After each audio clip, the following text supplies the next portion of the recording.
The agricultural dome on Kepler 442b hummed with the steady rhythm of atmospheric processes. Kivan checked the nutrient levels in the hydroponic beds, his datapad casting a pale blue glow across rows of engineered wheat. 3 years into the colonization effort, and Earth's children were finally taking root in alien soil. You shouldn't be here. Kivan spun around, nearly dropping his equipment. A child stood between the cultivation rows, no more than 8 years old by human standards, but she wasn't human. Her skin held an opalescent quality, shifting between violet and silver under the dome's artificial sunlight.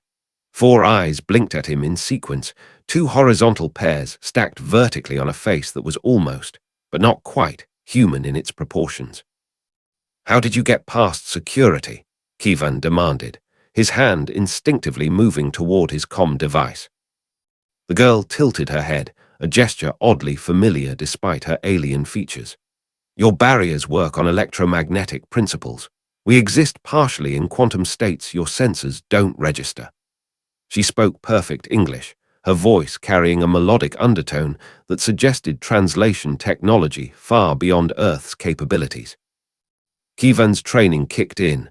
First contact protocol: keep calm, gather information, don't make assumptions. "What's your name?" "Jennifer." The name sounded strange coming from her, like a flute attempting to play a drum beat. "It's not my real designation, but you couldn't pronounce that. Too many dimensions of sound." "Jennifer," Kivan repeated slowly, lowering his hand from the comm device. "I'm Kivan. Are you alone?" Those 4 eyes blinked again, out of sequence this time.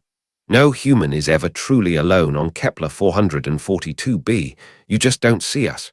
She moved closer, her movements fluid in the dome's 0.9G environment. "We've been watching your colony since the first landing. Observing, learning." A chill ran down Kivan's spine, despite the dome's climate control. "Why reveal yourself now?" Jennifer reached out and touched one of the wheat stalks, her 3-fingered hand gentle against the engineered grain. "Because you're doing something we never could. You're making things grow where nothing should live." Kivan glanced at the crops surrounding them. The terraforming project was humanity's greatest achievement, adapting Earth biology to survive on a world 1,200 light-years from home. "Your people don't farm." "We transcended biological needs 3,000 of your years ago," Jennifer explained, her child's voice incongruous with the weight of her words. "We consume energy directly from stellar radiation, quantum fluctuations, dark matter streams. But we lost something in that evolution." She looked up at him with all 4 eyes, and Kivan saw something unmistakably human in her expression: longing. "We forgot how to create. We only know how to exist."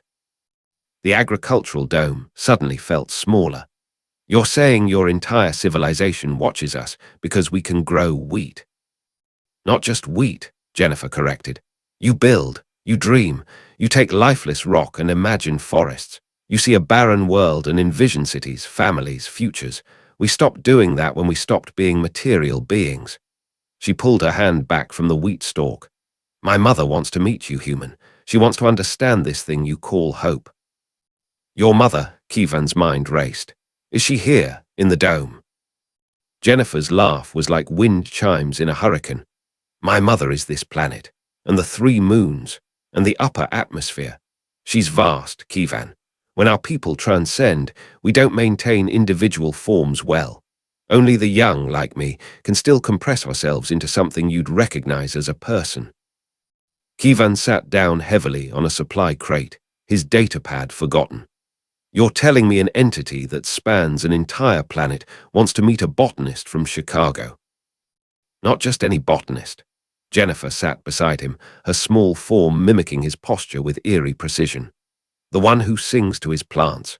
Yes, we hear you.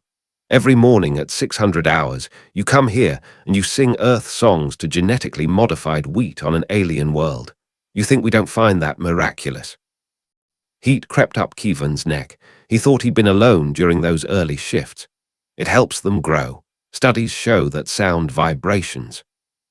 "You sing because you miss home," Jennifer interrupted gently. You sing because 1,200 light years is too far to ever go back, and these plants are the only piece of earth you have left. You sing because you're human, and humans create meaning in the darkness. Silence settled between them, broken only by the atmospheric processes and the whisper of artificial wind through the crops. "What does your mother want from me?" Kievan finally asked. Jennifer stood, her opalescent skin shifting toward deeper violet. To remember what it felt like to be small, to be limited, to struggle and strain and build something from nothing because you must, because survival demands it, because creating is what gives existence purpose. She gestured toward the dome's transparent ceiling, where Kepler 442b's pale orange sun hung in a purple sky. "We've lived for eons, Kievan. We've seen galaxies born and die. We've manipulated reality at the quantum level and bent spacetime to our will. But we've forgotten why any of it matters. And then you humans arrived, fragile, brief, burning with desperate purpose, and reminded us of what we lost."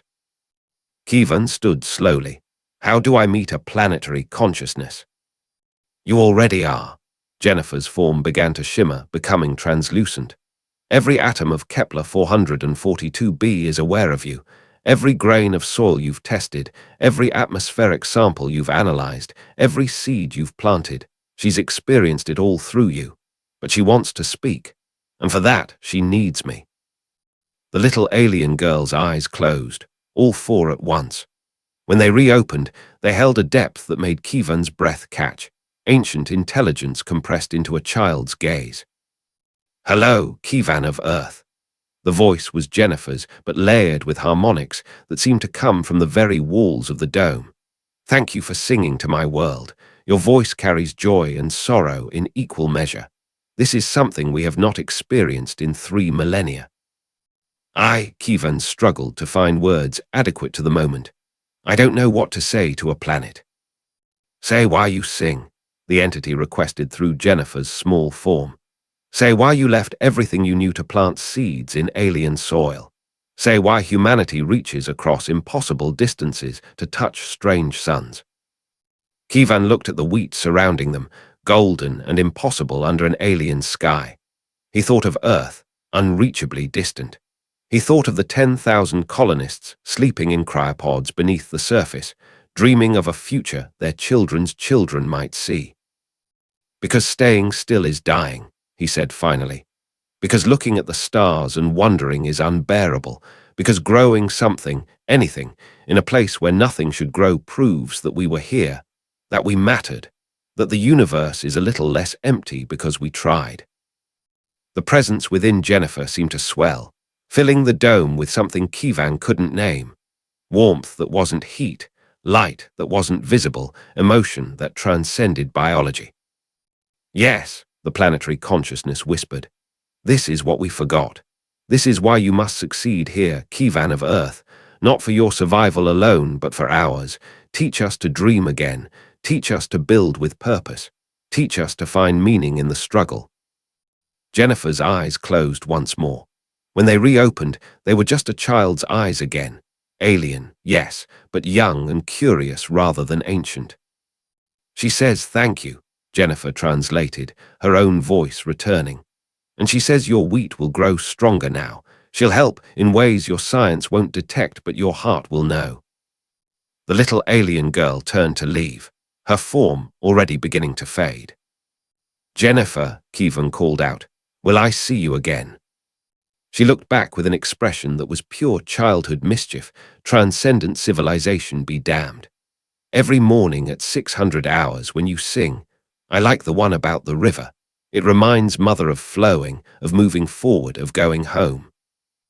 Then she was gone, leaving Kievan alone in the agricultural dome with his impossible wheat and the certain knowledge that humanity's purpose among the stars was stranger and more wonderful than anyone had imagined. He pulled out his datapad, made a note of the encounter for the xenobiology team, then deleted it. Some things were too vast for reports. Instead, Kievan returned to his plants. Tomorrow at 600, he would sing. And somewhere in the quantum fabric of an alien world, a civilization that had transcended mortality would listen and remember what it meant to be human. The wheat rustled in the artificial breeze, and Kivan could have sworn it sounded like approval.